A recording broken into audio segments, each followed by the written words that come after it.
Shalom sesamaku yang dikasihi Tuhan. Hari ini kita akan membaca dan mendengarkan seri Alkitab Kronologi. Selamat mendengarkan. Setelah peristiwa yang menunjukkan kesetiaan Hizkia itu, datanglah Sanherib, Raja Asyur, menyerbu Yehuda. Ia mengepung kota-kota berkubu dan berniat merebutnya. Ketika Hizkia mengetahui bahwa Sanherib datang hendak memerangi Yerusalem, ia berunding dengan para panglima dan pahlawannya untuk menutup segala mata air yang terdapat di luar kota, dan mereka itu bersedia membantunya. Maka berkumpullah banyak orang. Mereka menutup semua mata air dan sungai yang mengalir dari tengah-tengah negeri itu. Kata mereka, "Mengapa raja-raja Asyur harus mendapat banyak air kalau mereka datang?" Dengan sekuat tenaga, Hizkia membangun kembali seluruh tembok yang telah terbongkar, mendirikan menara-menara di atasnya, dan tembok yang lain di luarnya. Ia memperkuat juga Milo di kota Daud, dan membuat lembing dan perisai dalam jumlah yang besar. Ia mengangkat panglima-panglima perang yang mengepalai rakyat, menyuruh mereka berkumpul kepadanya di halaman pintu gerbang kota, dan menenangkan hati mereka dengan kata-kata, "Kuatkanlah dan teguhkanlah hatimu. Janganlah takut dan terkejut terhadap Raja Asyur serta seluruh laskar yang menyertainya. Karena yang menyertai kita lebih banyak daripada yang menyertai dia. Yang menyertai dia adalah tangan manusia, tetapi yang menyertai kita adalah Tuhan, Allah kita, yang membantu kita dan melakukan peperangan kita." Oleh kata-kata Hizkia, Raja Yehuda itu, rakyat mendapat kepercayaannya kembali. Sesudah itu Sanherib Raja Asyur, yang sedang mengepung Lakis dengan seluruh kekuatan tentaranya, mengutus beberapa pegawai ke Yerusalem, kepada Hizkia Raja Yehuda, dan kepada semua orang Yehuda yang ada di Yerusalem, dengan pesan, "Beginilah titah Sanherib Raja Asyur. Apakah yang kamu harapkan? Maka kamu tinggal saja di Yerusalem yang terkepung ini. Bukankah Hizkia memperdayakan kamu? Supaya kamu mati kelaparan dan kehausan, dengan mengatakan, 'Tuhan Allah kita akan melepaskan kita dari tangan Raja Asyur.' Bukankah Hizkia ini yang menjauhkan segala bukit pengorbanan dan mesbah Tuhan itu, dan berkata kepada Yehuda dan Yerusalem, 'Hanya di depan satu mesbah kamu harus sujud menyembah dan membakar korban di atasnya?' Tidakkah kamu ketahui apa yang aku dan nenek moyangku lakukan terhadap semua bangsa negeri-negeri lain? Apakah para Allah bangsa-bangsa segala negeri itu pernah berhasil melepaskan negeri mereka dari tanganku? Siapa daripada semua Allah bangsa-bangsa yang sudah ditumpas nenek moyangku itu dapat melepaskan bangsanya dari tanganku? Masakan Allahmu dapat melepaskan kamu dari tanganku?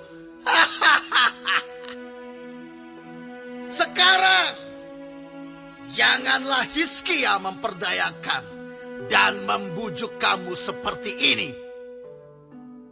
Janganlah percaya kepadanya, karena tidak ada Allah dari bangsa atau kerajaan manapun yang dapat melepaskan bangsanya dari tanganku dan dari tangan nenek moyangku.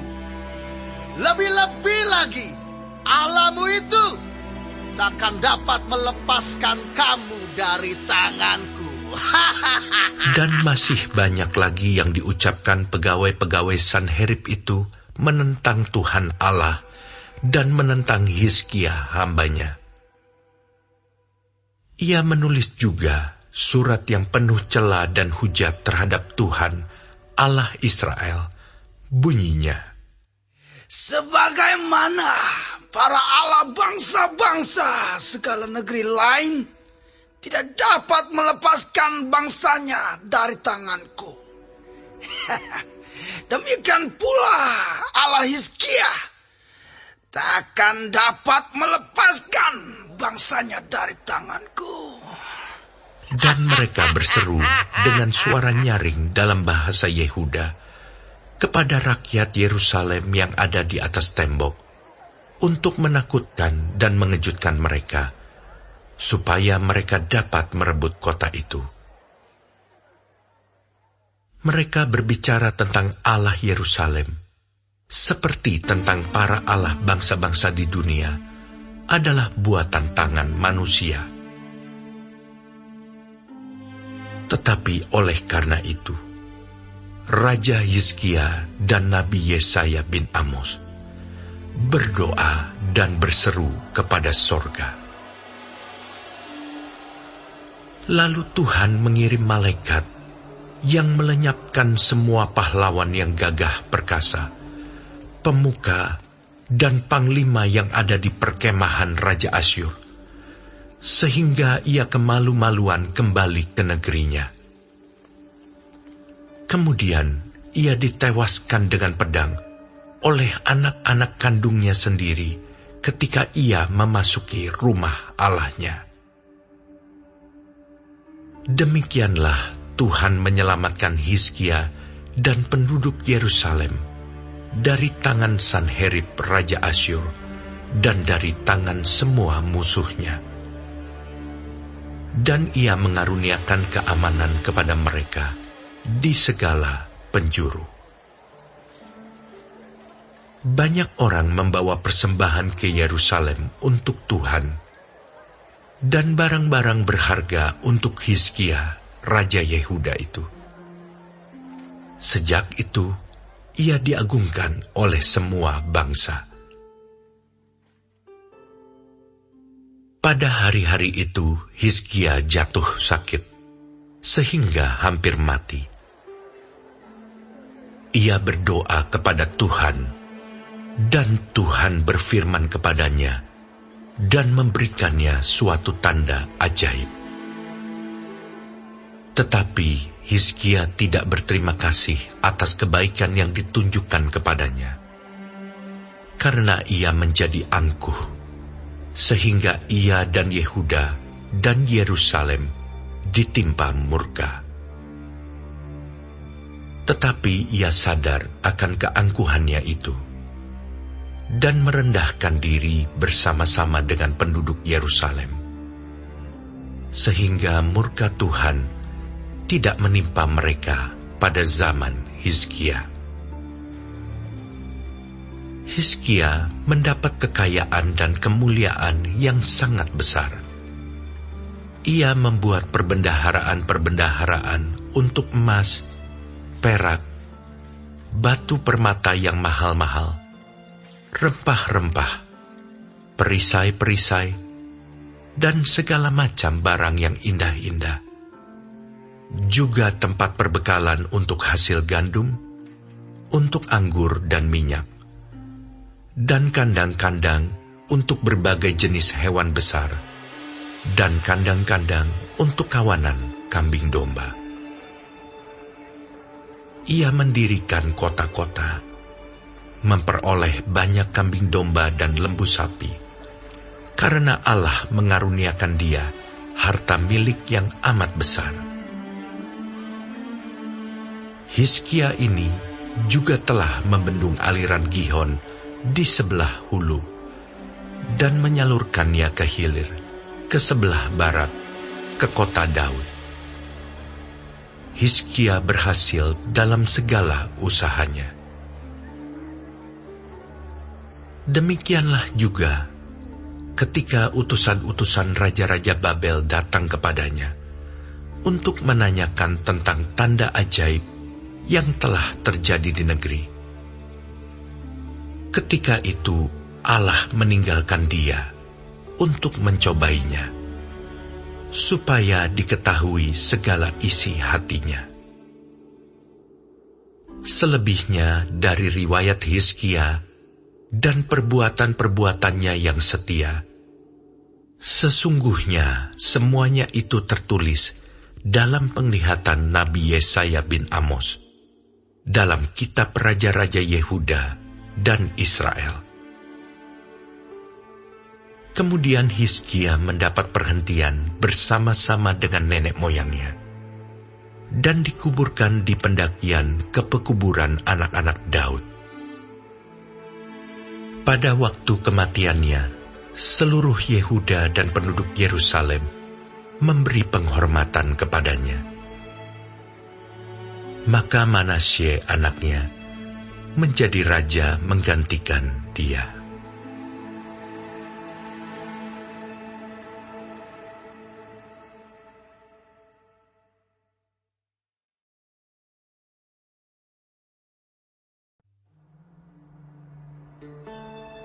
Manasye berumur 12 tahun pada waktu ia menjadi raja, dan 55 tahun lamanya ia memerintah di Yerusalem. Ia melakukan apa yang jahat di mata Tuhan, sesuai dengan perbuatan keji bangsa-bangsa yang telah dihalaukan Tuhan dari depan orang Israel. Ia mendirikan kembali bukit-bukit pengorbanan yang telah dirobohkan oleh Hizkia ayahnya. Ia membangun mezbah-mezbah untuk para Baal, membuat patung-patung Asyera, dan sujud menyembah kepada segenap tentara langit dan beribadah kepadanya. Ia mendirikan mezbah-mezbah di rumah Tuhan. Walaupun sehubungan dengan rumah itu, Tuhan telah berfirman, "Di Yerusalem, namaku akan tinggal untuk selama-lamanya." Dan ia mendirikan juga mezbah-mezbah bagi segenap tentara langit di kedua pelataran rumah Tuhan. Bahkan ia mempersembahkan anak-anaknya sebagai korban dalam api di Lebak Ben Hinnom. Ia melakukan ramal, telaah, dan sihir, dan menghubungi para pemanggil arwah dan para pemanggil roh peramal. Ia melakukan banyak yang jahat di mata Tuhan, sehingga ia menimbulkan sakit hatinya. Ia menaruh juga patung berhala yang telah dibuatnya dalam rumah Allah. Walaupun Allah telah berfirman kepada Daud dan kepada Salomo anaknya, "Dalam rumah ini dan di Yerusalem, yang telah kupilih dari antara segala suku Israel, aku akan menaruh namaku untuk selama-lamanya. Aku tidak akan membuat pula orang Israel berjejak keluar dari tanah yang telah kutentukan untuk nenek moyangmu, asal saja mereka melakukan dengan setia segala yang telah kuperintahkan kepada mereka dengan perantaraan Musa, yakni segala hukum, ketetapan, dan peraturan. Tetapi Manasye menyesatkan Yehuda dan penduduk Yerusalem, sehingga mereka melakukan yang jahat lebih daripada bangsa-bangsa yang telah dipunahkan Tuhan dari depan orang Israel. Kemudian berfirmanlah Tuhan kepada Manasye dan rakyatnya, tetapi mereka tidak menghiraukannya.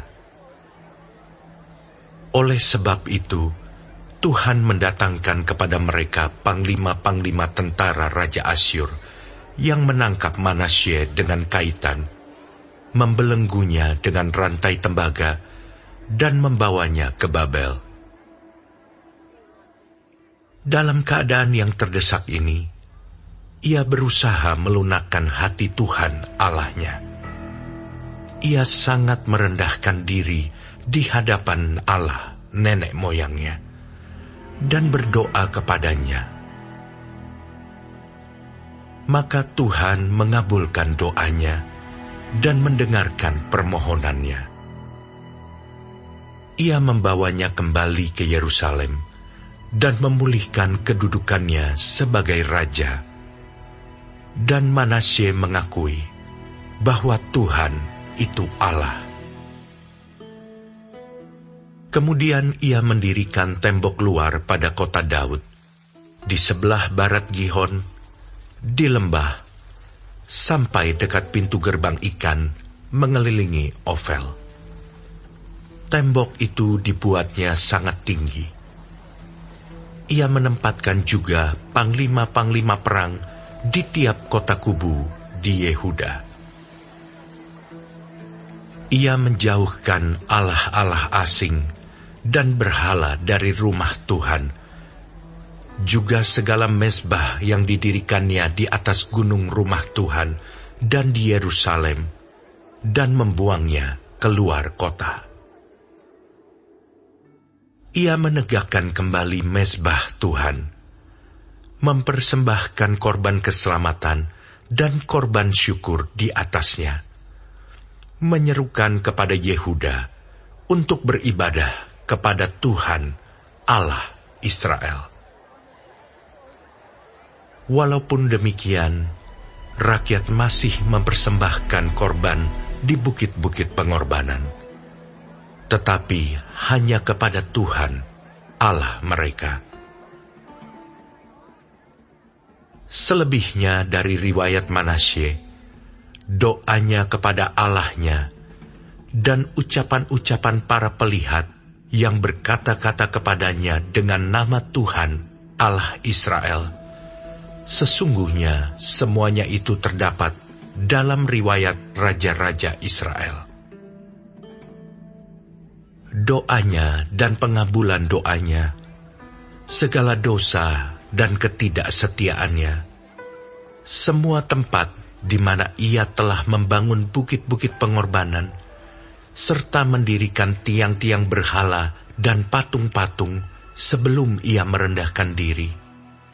Sesungguhnya, semuanya itu tertulis dalam riwayat para pelihat.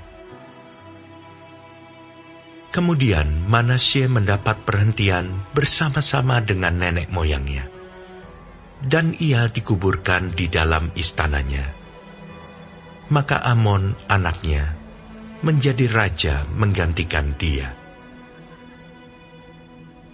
Amon berumur 22 tahun pada waktu ia menjadi raja, dan 2 tahun lamanya ia memerintah di Yerusalem.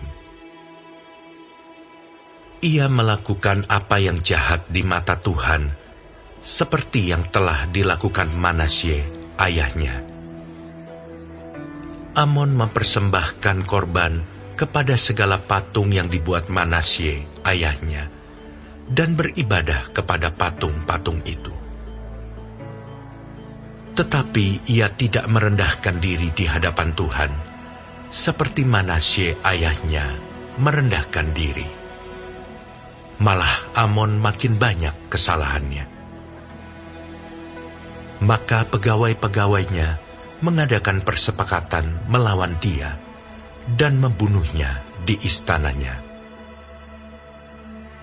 Tetapi rakyat negeri itu membunuh semua orang yang mengadakan persepakatan melawan Raja Amon.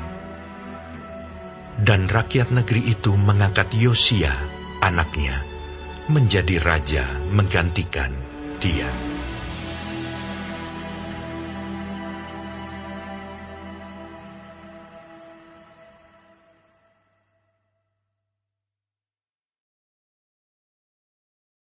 Hari ini kita telah mendengarkan seri Alkitab Kronologi.